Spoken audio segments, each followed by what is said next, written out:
Ұлытау дегенде біз бірінші кезекте нені айтамыз? Біз айтамыз, бұл Қазақстанның географиялық орталығы дейміз. Екіншіден, бұл Қазақстанның тарихи орталығы дейміз. Неге? Өйткені бұл жерде болған оқиғалар, осы жерде болған тұлғалар, sonra қатысты оқиғалардың бәрі осы қазақ хандығын құруға, бүгінгі қазақ мемлекетінің пайда болуына үлкен әсер етті. Сондықтан бұл Қазақстанның тарихи орталығы дейміз. Бұл жерде болған тарихтың бәрі тікелей осы қазақ хандығына және қазақ мемлекетіне қатысты.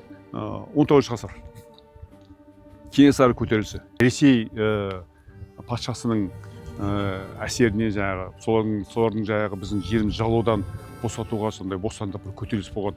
Осы Ұлытауда басталды. Кенесары ханның осы жерде үлкен бекінісі бар.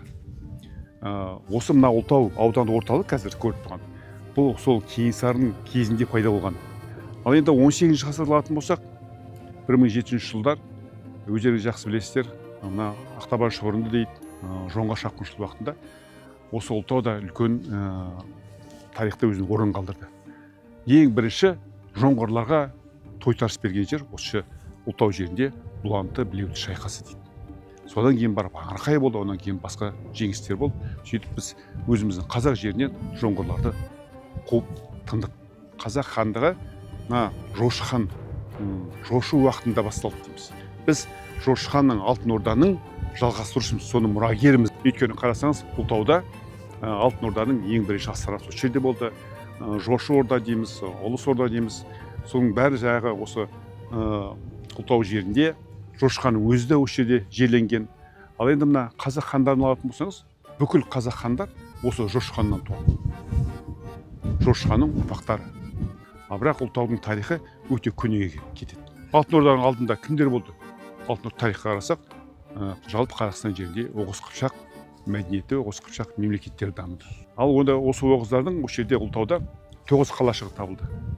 Ең ерте оғыздардың салынған қалашықтар осы Ұлытауда.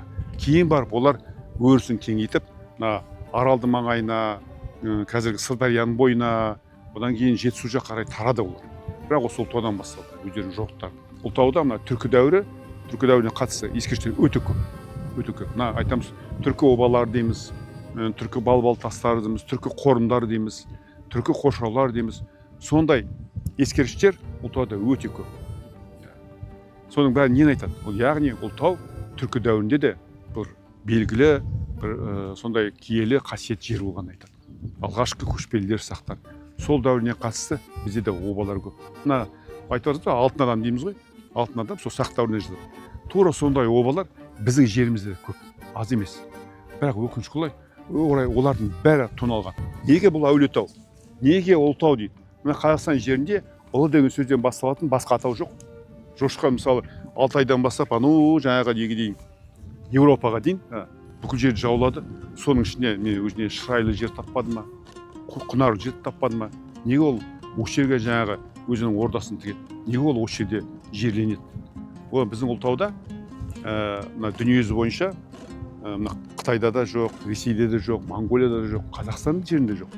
Біздің Ұлытауда Шыңғыс ханның 30-дан астам ұрпағы жатыр. Неге осы жерде жаңағы Тоқтамыс жатыр? Алтын Орданың соңғы ханы. Неге осы жерде Едіге жатыр? Алтын Орданың әмірі 20 ханды ауыстырған. Неге осы жерге Ақсақ Темір келіп, қаншама жерді Ақсақ Темір жаулады? Өйткені ол білген. Бұл Ұлытау әулие қасиетті жер. Көрдіңіз бе? Жошы хан да білген. Ақсақ Темірін де білген. Едіге де мойындаған. Ұлытаудың ұлылығы ғарышқа жақындығында, Құдайға жақындығында.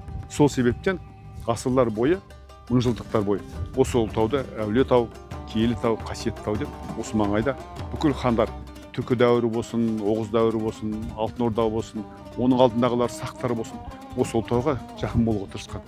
Сол кездегі патшалар білген, егер неғұрлым Ұлытауға жақын болсаң, соғұрлым сенің тілегің, арманың орындалады деген сондай сенім болған.